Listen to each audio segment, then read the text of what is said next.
Hi friends, welcome to our channel. இன்னைக்கு நம்ம இட்லி தோசைக்கு பொருத்தமா செய்யக்கூடிய ஒரு சைட் டிஷ் எப்படி பண்றது இந்த வீடியோல பார்க்கலாம். இந்த ரெசிபி பாத்தீங்கன்னா குயிக்கா செஞ்சு முடிச்சிடலாம், நல்ல டேஸ்டா இருக்கும். இப்போ இந்த ரெசிபி பண்றதுக்கு ஃபர்ஸ்ட் மிக்ஸி ஜார்ல ஒரு சில்லு அளவுக்கு தேங்காய் சேர்த்துக்கலாம். இது கூட 1 டேபிள் ஸ்பூன் அளவுக்கு பச்சரிசி மாவு சேர்த்துக்கோங்க. பச்சரிசி மாவுக்கு பதிலா நீங்க அரிசி 1 டேபிள் ஸ்பூன் எடுத்து ஒரு அரை மணி நேரம் ஊற வச்சுட்டு இது கூட சேர்த்துக்கலாம். இதுல கொஞ்சமா தண்ணி ஊத்தி நல்லா நைஸா அரைச்சு இந்த பாலை மட்டும் தனியா எடுத்து வச்சுக்கிற போறோம்.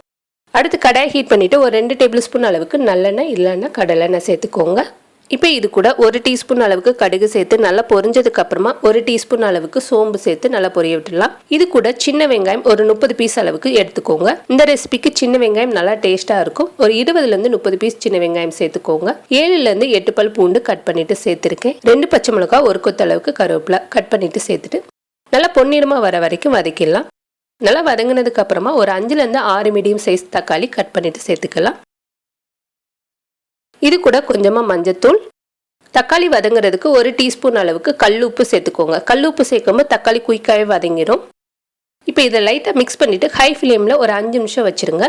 நல்லா அந்த தக்காளியிலேருந்து தண்ணி வெளியே வர ஆரம்பிக்கும். அந்த டயத்தில் இது கூட மசாலா சேர்த்துக்கலாம். இப்போ பார்த்தீங்கன்னா தண்ணி கொஞ்சம் வெளியே வர ஆரம்பிச்சிருச்சு. இந்த டயத்தில் இது கூட 1 டீஸ்பூன் அளவுக்கு தனி மிளகாத்தூள் சேர்த்துருக்கேன். 1.5 டீஸ்பூன் அளவுக்கு தனியாத்தூள் சேர்த்துக்கலாம். சேர்த்துட்டு இதை நல்லா மிக்ஸ் பண்ணிக்கோங்க. நீங்கள் விருப்பப்பட்டீங்கன்னா தனியாத்தூளுக்கு பதிலாக குழம்பு தூளும் சேர்த்துக்கலாம். இப்போ நல்லா குலைவாக வர வரைக்கும் இதை திருப்பி மூடி போட்டு நல்லா வேக வைக்க போகிறோம். இப்போ பார்த்தீங்கன்னா நல்லா தக்காளி எல்லாமே நல்லா மசிஞ்சிருச்சு. இந்த டயத்தில் இதில் தண்ணி சேர்த்துக்கலாம். நல்லா சுருண்டு வந்ததுக்கு அப்புறமா இதில் 2 2.5 கப் அளவுக்கு தண்ணி சேர்த்துக்கிற போகிறேன்.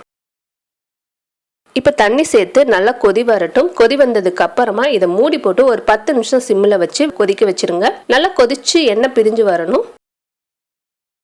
இப்போ பார்த்தீங்கன்னா ஒரு 10 நிமிஷம் ஆயிருக்கு. லைட்டாக எண்ணெய் பிரிஞ்சு வந்திருக்கு. இந்த டயத்தில் நம்ம அரைச்சி வச்ச தேங்காய் பாலை இது கூட சேர்த்துக்கிற போகிறோம்.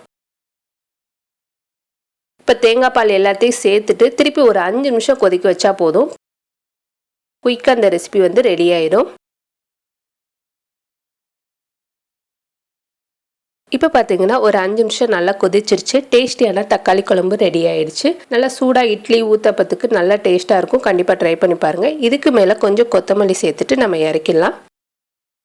இன்றைக்கி நான் இட்லியோட வச்சு சாப்பிட போகிறேன். நீங்களும் கண்டிப்பாக ட்ரை பண்ணி பாருங்கள். இந்த வீடியோ உங்களுக்கு பிடிச்சிருந்துச்சுன்னா லைக் பண்ணுங்கள், ஷேர் பண்ணுங்கள். மறக்காமல் நம்மளோட சேனலுக்கு சப்ஸ்கிரைப் பண்ணுங்கள். தேங்க்யூ.